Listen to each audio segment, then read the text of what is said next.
안녕하세요. 싹풀 이승희 세무사입니다. 지난 시간에 이어서 오늘 또 양도소득세 자주 실수하는 사례 5번째 시간입니다.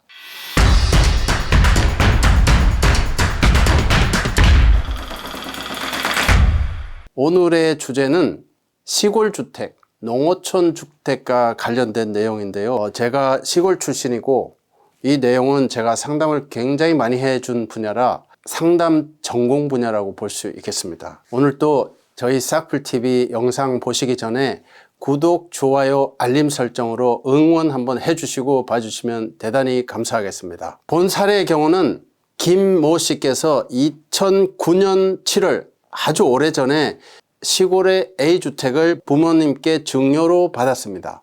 증여로 받고 2018년 1월에 본인의 B주택을 6억 원에 취득했습니다. 6억 원에 취득했고 이분도 오늘 보니까 오늘 상황상 더블을 칠 것 같아요. 제가 사례를 쭉 진행해 보니까 이 거의 대부분의 이 사례에 나오신 분들이 재테크를 잘 하셔서 가격을 더블을 치셨습니다. 가격은 더블을 치셨는데 세금으로 웬만하면 1억, 2억 큰 거 한두 장씩은 다 혼납을 하고 있는 안타까운 사례가 되겠습니다. 이런 분들은 꼭 용한 세무사님을 만나셔서 이 두 번 다시 억소리 나는 일이 없었으면 좋겠습니다. 용한 세무사님 어디 가면 만날 수 있어요? 용한 세무사님은 2호선 순환선을 타고 가시다가 강남역에 내리셔서 1번 출구로 나오셔서 처음 오셔서 길을 모르시는 분들을 위해서 전화번호를 안내해 드리도록 하겠습니다. 전화번호는 밑에 나가는 1644-9538 이쪽으로 전화를 주시면은 용한 세무사님 사무실의 직원분들께서 친절하게 안내를 해드릴 예정입니다. 이분은 재테크를 잘 하셔서 6억에 사서 12억으로 더블을 치시기는 하셨는데 시골에 방치되어 있던 증여받은 주택에 대한 개념이 부족해서 양도소득세를 실패한 케이스인데 농어촌 주택으로 판단을 하셔서 양도소득세 제로 비과세를 신고하셨는데 1년도 안 돼서 관할 세무서에서 고지서를 딱 받았는데 이 한 장도 아니고 큰 거 2장을 받고 바로 들어 누운 사례가 되겠습니다. 시골에 방치된 주택을 공가, 비어있는 주택에서 공가라고 합니다. 또는 시골에 아무도 살지 않고 완전히 마당에 잡초가 무성한 주택이라고 해서 방치된 주택, 방가, 이거는 제가 만들었습니다. 방치된 주택. 이 공가는 비어있는 주택인데 방가는 완전히 방치된 주택입니다. 이 둘은 같은 개념입니다. 그리고 더 오랜 세월이 지나서 완전히 허물어진 그런 주택도 있습니다. 이러한 주택은 기능이 완전히 끝났다 해서 폐가 이렇게 부릅니다. 폐가는 주택이 아닙니다.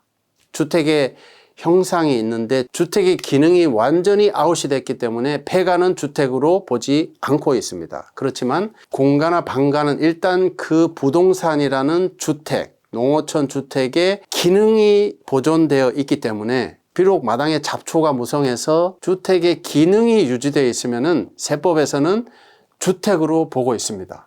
사람이 살고 안 살고는 중요하지 않습니다. 이렇듯 시골에 주택이 있으신 분들은 양도를 진행하기 전에 그 시골의 주택의 기능이 살아있는지 꼼꼼하게 살펴보셔야 하겠습니다. 청소를 깨끗하게 하고 정리를 해서 사람이 살 수 있을 정도의 부동산의 주택의 기능이 살아있으면은 세법은 주택으로 카운트하기 때문에 양도를 계획하기 전에 미리미리 용한 세무사님을 찾아가셔서 상담을 받으시기를 바라겠습니다. 이 시골의 방가, 공가, 폐가에 대해서는 제가 수없이 상담을 해서 전문 분야이기 때문에 이 시골의 주택, 농어촌 주택, 공가, 방가, 폐가에 관련해서 세무 고민이 있으신 분은 저희 사무실로 전화하셔서 미리미리 상담을 받으시기를 강력히 추천드리겠습니다. 본 사례의 경우에서는 이제 김모 씨께서는 너무나 장기간 공가 상태로 방치되어 있던 주택이라 주택으로 판단을 하지 않고 양도를 진행하셔서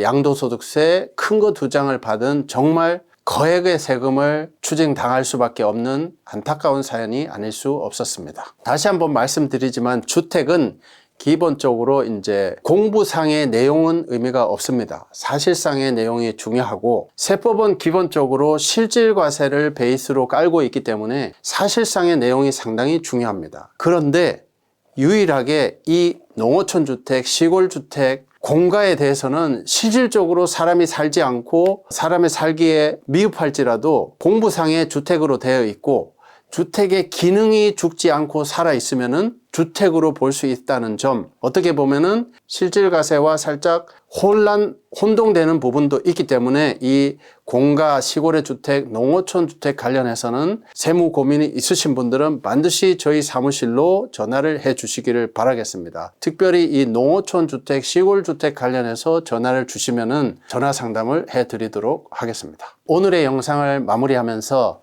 주택에 대한 정확한 개념과 그리고 이 농어촌 주택 양도소득세 비과세를 받기 위한 팁을 말씀드리겠습니다. 먼저 주택의 정의는 작년에 한번 개정이 되어서 주택의 정의가 구체화되었는데요. 이 주택은 허가 여부나 장부, 등기부 건축물 대장하고는 크게 상관이 없습니다. 이 사실상 주거 기능으로 활용하고 있고, 작년에 개정된 주택의 정의에 부합되면은 주택으로 간주할 수 있기 때문에 경우에 따라서는 상가가 주택으로 카운트가 될 수도 있으니 이 주택의 개념에 대해서 정확하게 공부하시기 바라겠습니다. 작년에 바뀐 주택의 구체적 개념은 기본적으로 출입문이 있고, 출입문을 열고 들어갔을 때 주방 기능이 있고, 별도의 출입문이 있고, 출입문을 열고 들어갔을 때 취사시설이 있고, 취사시설은 인덕션, 가스레인지, 싱크대 정도를 생각하시면 되고요. 화장실은 화장실과 욕실, 화장실 등의 기능이 있으면은 기본적인 주택의 정의에 부합된다고 할 수 있겠습니다. 그리고 노후된 주택이나 방치된 주택,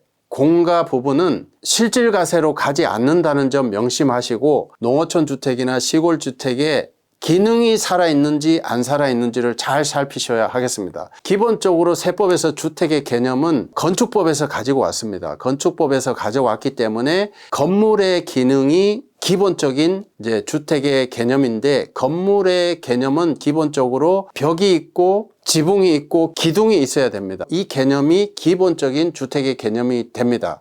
그리고 작년에 바뀐 주택의 정의 개념이 추가되면은 이제 세법에서 정의하는 주택의 개념이 되겠습니다. 오늘의 팁을 말씀드리겠습니다. 노후된 주택, 방치된 시골의 주택이 있을 경우는 기능을 철저히 살피셔서 기능이 살아있는지 죽어있는지 내가 판단할 수 없다. 그럴 때는 멸실을 하시기를 강력히 추천드리겠습니다. 멸실은 완전히 다 밀지 않아도 됩니다. 주택의 정의, 기본적인 정의, 벽, 지붕, 기둥이 있습니다. 이 기능 세 가지 중에서 한 가지를 없애시면은 주택의 기능이 아웃이 될 수 있겠습니다. 제가 추천드리는 농어촌 주택, 방치된 주택, 공가주택 전문가인 이승희 세무사가 추천드리는 부분은 벽을 포크레인으로 허물어 버리는 방법이 되겠습니다.